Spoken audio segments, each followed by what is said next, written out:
தற்போது ஒரு முக்கிய செய்தியை நாம் பார்த்துக் கொண்டிருக்கிறோம். பாகிஸ்தான் ராணுவ தளபதியின் குடும்பம் தனியார் ஜெட்டிலே பாகிஸ்தானின் விமானப்படை தளத்திலிருந்து ரகசியமாக வெளிநாட்டிற்கு பறந்திருக்கிறது. இருந்தா ஊருக்கு இல்லைன்னா சாமிக்கு. என்னடாங்க சத்தம்? இந்த கிளம்பிட்டே. அவர்கள் பல மாதங்களுக்கு முன்னதாகவே இந்த நடவடிக்கையில் ஈடுபட்டிருக்கலாம். குறிப்பாக 370 ஆர்டிகிள் ரிப்பீல் செய்த காலத்திலிருந்தே அவர்கள் இந்த முயற்சியை மேற்கொண்டிருக்கலாம். ஒரு நாள் 2 நாளில் இந்த திட்டத்தை தீட்டி நடைமுறைப்படுத்தி இருக்க முடியாது. என்னையா செக்கு மாடு மாதிரி சுத்தி வர்ற? என்ன எனக்கு உன் மேலதான் ஒரு சந்தேகம். ஏன் மேலையா? அமித்ஷா பதவி விலகணும்னு சொல்லி சொல்றீங்க. கள்ளச்சாராய சாவல 49 பேர் இறந்து போயிட்டாங்க. அப்பதான் நீங்க பதவி விலகணும், முதல்வர் பதவி விலகணும்னு சொல்லலன்னு ஒரு குற்றச்சாட்டு உங்க மேல. அது ரொம்ப அற்பமான ஒரு அவதூறு. அது இதுக்கும் அதுக்கும் சம்பந்தமே இல்லாம அந்த சம்பவத்துக்கும் கள்ளக்குறிச்சி நடந்த சம்பவத்துக்கும் என்ன? இந்த சிரிச்சு மழுப்புற வேலை இங்க வேணாம். இங்க அந்த மாதிரி ஒரு சம்பவம் மதத்தை பார்த்து சுட்டதெல்லாம் தெரியல. இந்திய ஒன்றிய அரசுக்கு எதிரான ஒரு தாக்குதல் நடத்தி கவனத்தை ஈர்த்திருக்கிறாங்க. और एक ने आके बोला मुसलमान अलग हो जाओ और हिंदू अलग हो जाओ, जेंट्स खाली, और बाद में हिंदू के सारे जेंट्स को गोली से मार दिया. அந்த குழந்தைக்கு மதம்னா என்னன்னு தெரியாது, அந்த குழந்தைக்கு ஆர்எஸ்எஸ்னா என்னன்னு தெரியாது. அப்படிப்பட்ட குழந்தை சொல்லுது இந்துக்கள் தனியாகவும் முஸ்லிம்கள் தனியாகவும் நிறுத்தப்பட்டார்கள், இந்துக்கள் எல்லாம் கொல்லப்பட்டார்கள். இப்ப நான் என்ன உங்கள்கிட்ட சொல்றது? இப்படி நீங்க பொதுமக்களை அனுப்புனீங்கன்னா நாங்க இது மாதிரி தான் தொடர்ந்து பண்ணுவோம் அப்படின்னு பொதுமக்களுக்கு எச்சரிக்கை விடுறாங்க. இங்க சுற்றுலா பயணிகள் வரக்கூடாது, இந்திய ஒன்றிய அரசு நீங்க யாரும் நம்ப வேண்டாம். இதுதான் மெசேஜ். பயங்கரவாதிகளுடைய செய்தி இதுதான். நீ கேக்குறத பார்த்தா நீயே சில்லறைய வாங்கிட்டு நீயே ரூட்ட போட்டு கொடுப்ப போல இருக்கு. அதை நிறுத்தணும், மாவோயிஸ்டோட பேச்சுவார்த்தை நடத்தணும்னு சொல்லணும். அதை நிறுத்தணும், மாவோயிஸ்டோட பேச்சுவார்த்தை நடத்தணும்னு சொல்லணும்.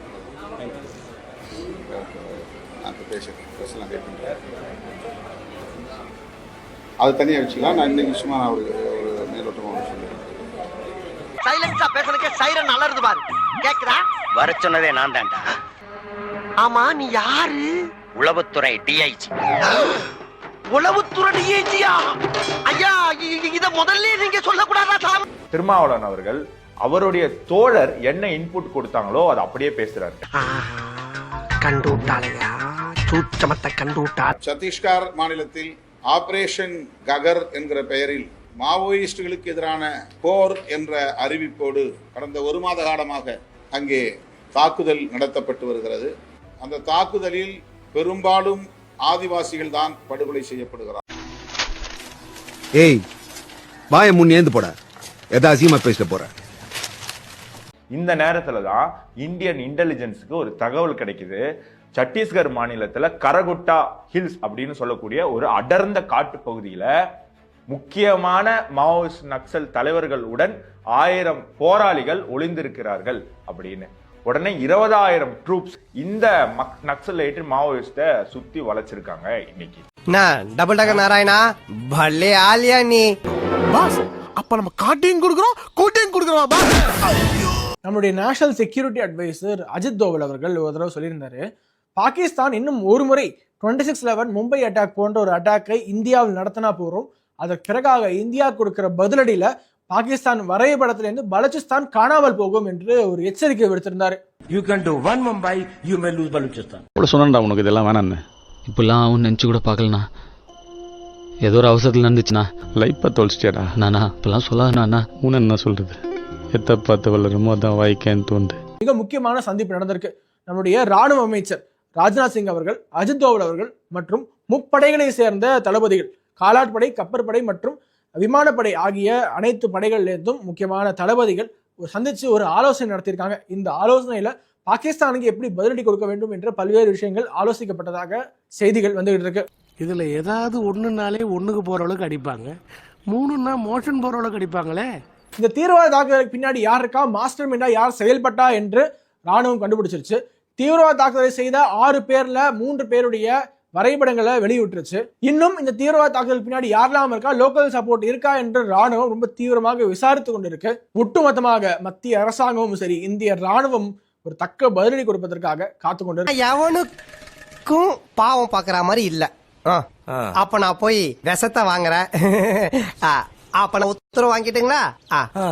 ஆனால் இந்த தீவிரவாத தாக்குதலை ராணுவத்திற்கு எதிராகவே திருப்பும் வேலையை செய்து கொண்டிருக்காங்க ஒரு சில பேர். அதுவும் நம்ம ஊர்ல தமிழ்நாட்டுல ஒரு சில அர்பன் நக்சல் செய்துட்டு இருக்காங்க. யாரும் தெரியுமா? வேற யாரு? நான் தான். ஒரு ட்வீட் ஒன்று போட்டிருக்காங்க. இதை விட வன்மத்தோட விஷமத்தோட ஒரு ட்வீட் போடவே முடியாது. காஷ்மீரில் சுற்றுலா சென்றவர்களை இஸ்லாமியர்களா என ஆடையை கழற்றி பார்த்துவிட்டு சுட்டுக் கொன்றவர்கள் ராணுவ உடையில் துப்பாக்கியோடு சென்று சுட்டு இஸ்லாமியர்கள் மீது பழி போட்டு இருக்கிறார்கள். இதற்கு முன்பும் ராணுவத்தை வைத்து பாஜக இதை செய்திருக்கு. அதாவது நல்ல குடும்பத்துல பிறந்த எந்த ஆம்பளைங்களும் பொம்பளைங்க மேல கை வைக்க மாட்டாங்க, தெரியுங்களா? அப்படி இல்லடே. இந்த ஒரு இன்சிடென்ட்டை மார்க் பண்ணி சிரிச்சு சோஷியல் மீடியால இதை மீம் ஆக்கி அந்த சாடஸ்ட் மைண்ட் செட்ல இருக்கக்கூடிய பல பேர் இருக்காங்க. போபாலை சேர்ந்த ஒரு இளைஞர் ஜிஷன் கான் என்று பேரு. அவர் என்ன தெரியுமா போட்டிருக்காரு? அந்த இறந்து கிடந்த பிணத்துக்கு பக்கத்துல ஒரு பெண் உட்காந்து அழுதுட்டு இருக்காங்க இல்லையா, அவங்க சொல்ற மாதிரி உட்ஜா ஆர்சிபினே ஃபைனல் ஜீத்லி, அதாவது இறந்து போயிருக்காரு இல்லையா, அவர்கிட்ட போய் சொல்றாங்களா சீக்கிரம் எந்திரி ஆர்சிபி ஃபைனல் ஜெயிச்சிருச்சு. மீம் போட்டு சிரிச்சு விளையாடிட்டு இருக்காங்க. ஏண்டா சிரிச்ச? கேக்க மாட்டே. கேக்க மாட்டே. சத்தியமாவே இன்னைக்கு இருக்க கூடாது. கேக்க மாட்டானே. கேக்க மாட்டானே கிடையாது. வாயிலே மிதிக்கிறேன் பாரு. புல்வாமா தாக்குதல் நடந்தது இல்லையா, புல்வாமா தாக்குதலை பாஜக அரசாங்கம் திட்டமிட்டு செய்தது, நம்முடைய ராணுவ வீரர்களை கொன்றது என்று இவர்கள் தொடர்ந்து பிரச்சாரம் செய்து வந்தாங்க. தேர்தலுக்காக புல்வாமா தாக்குதல் நடந்தது, தேர்தல்ல புல்வாமா தாக்குதல் மூலமாக பாஜக அரசாங்கம் சிம்பத்தி ஓட்ஸ் வாங்க பார்த்துச்சு என்றெல்லாம் வாய் கூசாமல் இவ்வளவு நாட்களாக பேசிக் கொண்டு வந்தார்கள்.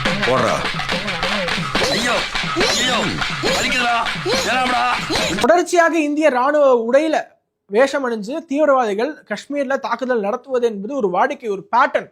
ஆனா இது எதையுமே தெரியாம ராணுவ வீரர்கள் இதை செய்திருக்கலாம் என்ற ஒரு கூட்டம் பேசுமையானால் அந்த கூட்டத்தை எப்படி விட்டு விட்டு வேடிக்கை பார்ப்பது?